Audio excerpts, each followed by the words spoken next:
In the previous video, we finished constructing the set of rationals as an extension of a field of quotients over the ring of the integers.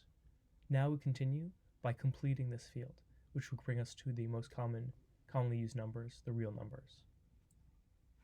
We'll note that the set of rational numbers form an ordered field, but is still incomplete for many purposes, because there are rational numbers for which that number squared is less than 2, and others for which that number squared is greater than 2, but there is no rational number x for which x squared is equal to 2. This is a very old but important observation, and it is worthwhile to look at the proof or try to prove it yourself. This goes back to the time of Pythagoras.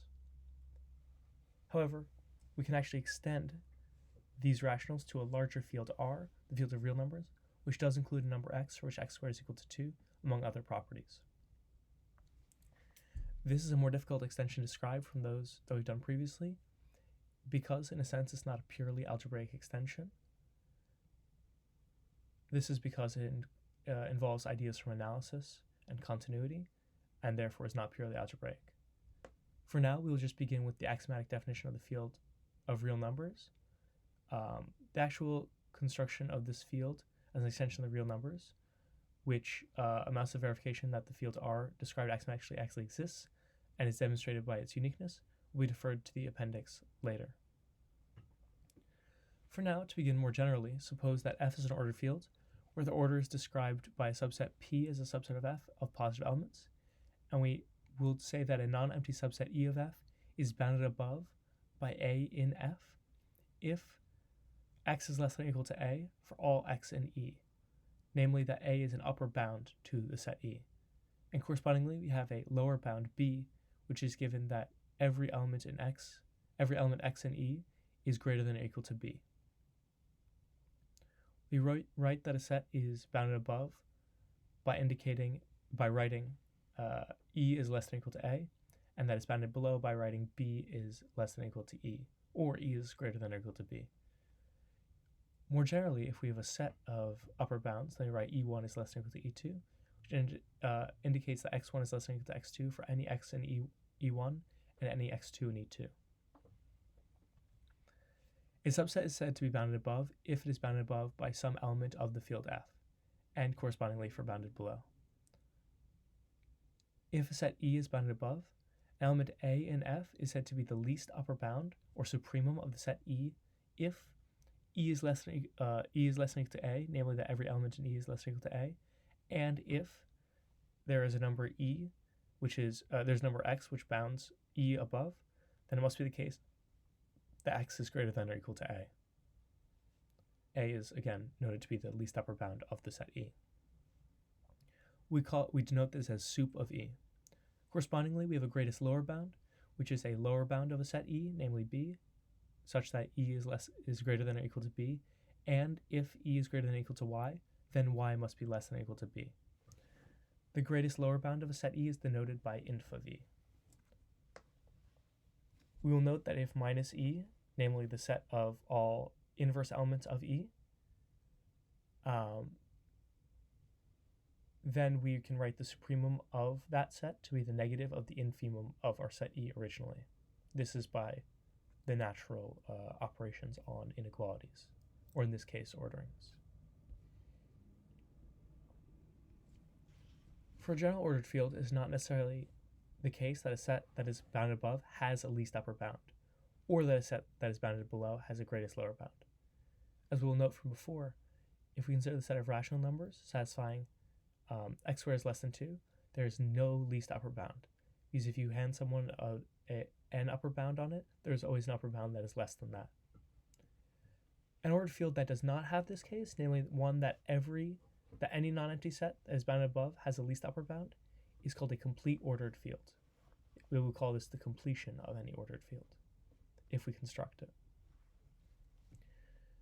For any such field, it is automatically the case that any non-empty set that is bounded below has a greatest least upper bound. Since sup of minus E is minus inf, so inf of E is the minus sup of minus E. That is, a least upper bound implies a greatest lower bound, and vice versa. The set R of the real numbers is defined to be a complete ordered field.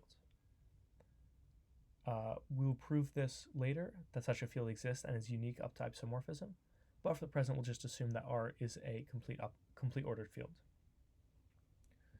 In this case, there's a natural mapping phi between the natural numbers in R, defined inductively by phi of 1 is 1, and phi of n plus 1 is phi of n plus 1, where 1 denotes either identity of 1, identity 1 in n, or the multiplicative identity 1 in R as appropriate. That is, since we can extend upwards and we have the structure of R being a field, but the natural numbers only have a identity 1. We note that n plus 1 is equal to n prime is the successor to n in n. Since phi of 1 is equal to 1, which is greater than 0, then we have that phi of 2 is equal to phi of 1 plus phi of 1 is greater than 0. So by induction, it follows that phi of k is greater than 0 for every natural number k and n. And additionally, we have that phi of n plus k is equal to phi of n plus phi of k for all n, k, and n by induction on k. So we have that phi of n plus k is greater than phi of n for any n and k in the natural numbers. Consequently, the mapping is injective, and we also can begin to see that we have a ordering here because we can start denoting the set of positive elements, but that will come later. For now, we can note that by another induction on k, it follows that phi of n times k is equal to phi of n times phi of k. So the mapping phi preserves both of the algebraic operations as a homomorphism among rings or just among groups, or in this case among fields. The ring Z of integers was constructed in terms of pairs of natural numbers, and so if the mapping we had previously phi is extended to another mapping between n squared and r by setting phi of ab equal to phi of a minus phi of b, is straightforward calculation to verify that the operations we defined earlier with respect to the integers, namely phi of a comma b plus c comma d is equal to phi of ab plus cd, and phi of ab times cd is equal to phi of ab times phi of cd. Then we have that if we additionally have that phi of ab is equal to phi of cd whenever ab is equivalent to cd in the way we defined for natural numbers, namely that a plus d is equal to b plus c. Then this extension determines a mapping from Z to R that's a homomorphism of rings.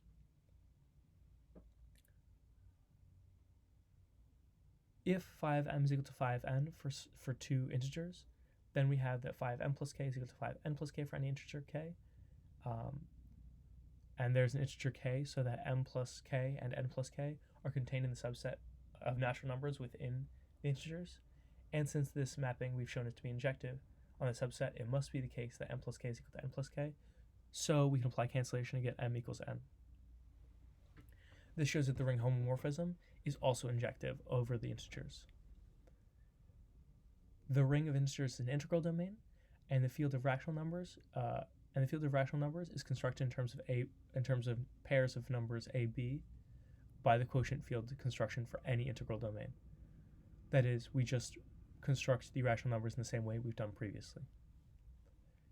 If we extend our mapping phi from z to r to the mapping phi from z cross zx to r by setting phi of ab equal to phi of a times phi of b inverse, we can also verify the properties that phi respects addition and multiplication on this new set.